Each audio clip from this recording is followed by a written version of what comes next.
Hello friends, तो आज हम स्टार्ट करते हैं फिजियोलॉजी होम्योस्टेसिस का पार्ट 3, जिसमें हम पढ़ेंगे ट्रांसपोर्ट अक्रॉस सेल मेम्ब्रेन।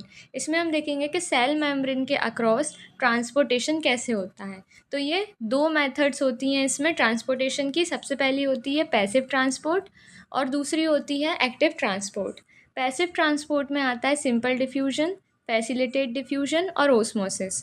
और एक्टिव ट्रांसपोर्ट में आता है primary active transport, secondary active transport और स्पेशल टाइप में आता है वेस्कुलर ट्रांसपोर्ट, जिसमें आता है एंडोसाइटोसिस और एक्सोसाइटोसिस। ओके, सबसे पहले हम देखते हैं types of active transport. Active transport के टाइप्स क्या होते हैं।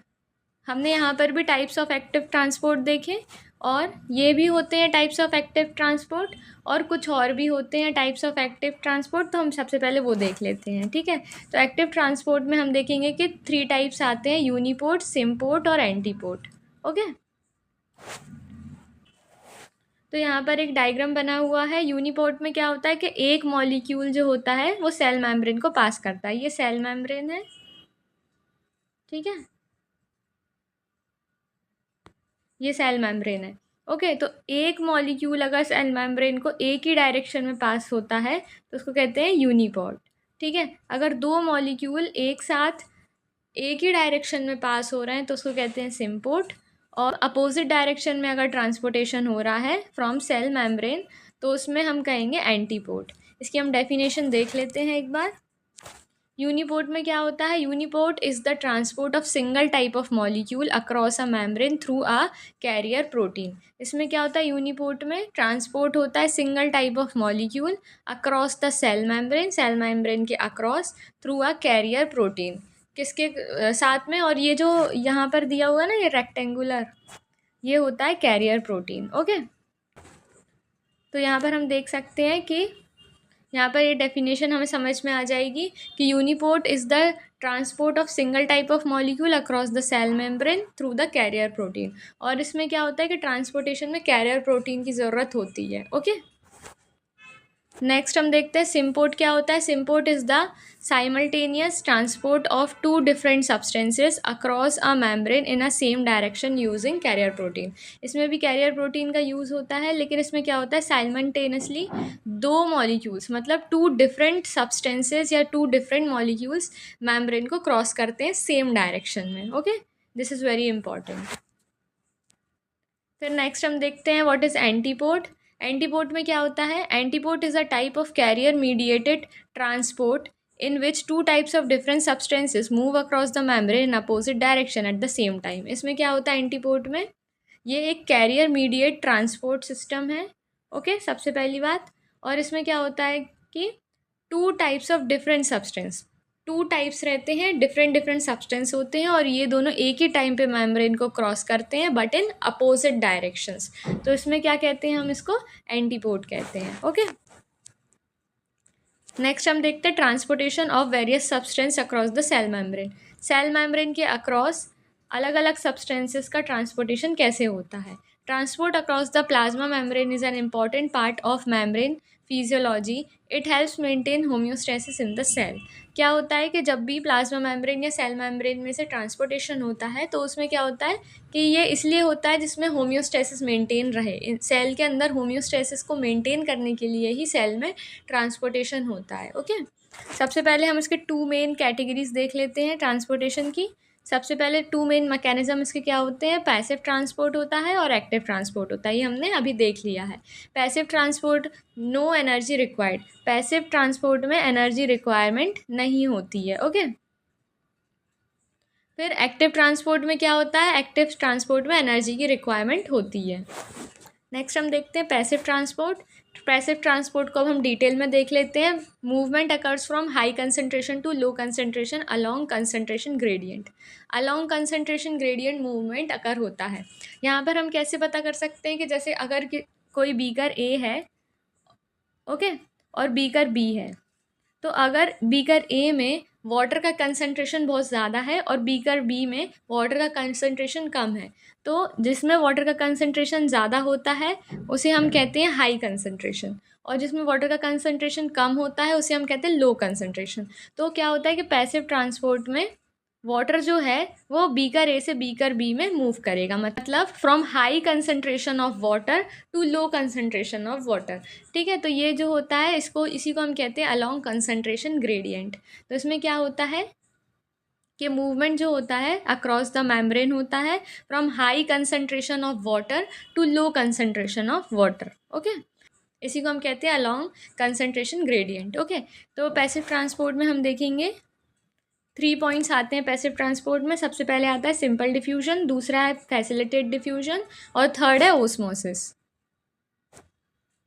ठीक है, सिंपल डिफ्यूजन में अगर हम देखें तो direct movement through lipid bilayer. Simple diffusion जो होता है वो लिपिड बाइलेयर की हेल्प से होता है। इसमें कैरियर प्रोटीन्स की यूज़ नहीं होता, इसमें कोई भी कैरियर प्रोटीन का यूज़ नहीं होता ट्रांसपोर्टेशन में। ठीक है, इसका एग्जांपल होता है ऑक्सीजन और कार्बन डाइऑक्साइड। फैसिलिटेट डिफ्यूजन में क्या होता है कि कैरियर प्रोटीन्स का यूज़ किया जाता है।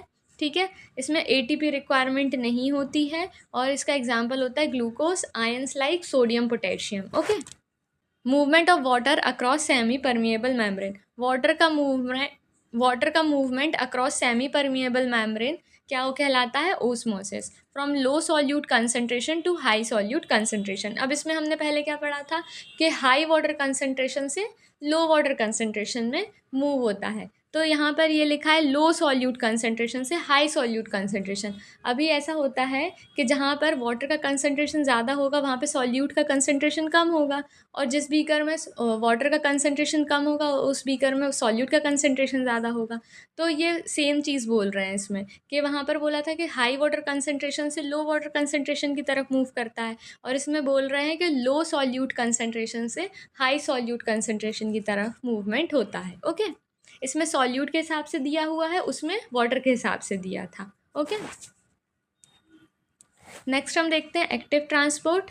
एक्टिव ट्रांसपोर्ट की डेफिनेशन होती है movement across against concentration gradient. इसमें क्या होता है कि against the concentration gradient transportation होता है। ओके, इसमें क्या होता है कि लो वाटर कंसंट्रेशन से हाई वाटर कंसंट्रेशन मूवमेंट होता है। ठीक है, जैसे कोई एक बीकर है उसमें लो वाटर कंसंट्रेशन है और दूसरे बीकर में हाई वाटर कंसंट्रेशन है, तो यहाँ पर लो से हाई की तरफ मूवमेंट होगा, तो ये अगेंस्ट द कंसंट्रेशन ग्रेडियंट होता है। इसी को हम क्या कहते हैं? Active transport. ठीक है, इसमें क्या आते हैं, इसमें 2 टाइप्स हमने देखे हैं, वैसे तो इसमें 3 टाइप्स होते हैं, पहले हम इसके 2 टाइप्स पढ़ लेते हैं। ठीक है, primary active transport. Primary active transport में क्या होता है? डायरेक्ट एटीपी का यूज़ किया जाता है, इसका एग्जांपल होता है सोडियम पोटेशियम पंप। ठीक है, सेकेंडरी एक्टिव ट्रांसपोर्ट में क्या होता है? इनडायरेक्टली एनर्जी का यूज़ किया जाता है। ठीक है, और इसमें आता है ग्लूकोज सोडियम को ट्रांसपोर्ट। ठीक है, नेक्स्ट हम देखते हैं बल्क ट्रांसपोर्ट।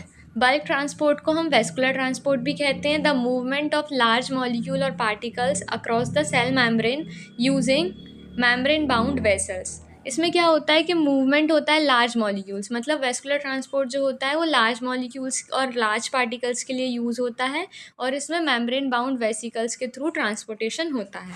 ठीक है, वेस्कुलर ट्रांसपोर्टेशन में भी एनर्जी की रिक्वायरमेंट होती है। It requires energy like ATP used when substance are too large to pass through channels. ये कब यूज़ होता है कि जब कोई सब्सटेंस बहुत ज़्यादा बड़े सब्सटेंस होते हैं, टू लार्ज सब्सटेंसेस होते हैं। वेस्कुलर ट्रांसपोर्टेशन में हम देखेंगे 2 टाइप्स आते हैं, एक होता है एंडोसाइटोसिस और एक होता है एक्सोसाइटोसिस। एंडोसाइटोसिस में हम देखेंगे movement of substance into the cell. अगर कोई भी सब्सटेंस का मूवमेंट इनसाइड द सेल हो रहा है, ठीक है, तो उसको हम क्या कहेंगे? एंडोसाइटोसिस। जैसे कि इसमें आता है फैगोसाइटोसिस, सेल ईटिंग, मतलब कोई भी सेल है वो किसी भी चीज़ को इनगल्फ कर रही है, जैसे बैक्टीरिया को इनगल्फ करती है सेल, उसको हम क्या कहते हैं? फैगोसाइटोसिस। तो इसमें क्या हो रहा है कि बैक्टीरिया सेल के अंदर जा रहा है, इसलिए हम इसको कहते हैं एंडोसाइटोसिस। ठीक है, पिनोसाइटोसिस में क्या होता है? Cell drinking. इसमें क्या करती है कि सेल जो है वो लिक्विड ड्रिंक करती है, तो इसमें जो भी सब्सटेंस है वो सेल के अंदर जा रहा है, तो इसलिए ये भी एंडोसाइटोसिस में आएगा। ओके, नेक्स्ट हम देखते हैं रिसेप्टर्स मीडिएटेड एंडोसाइटोसिस।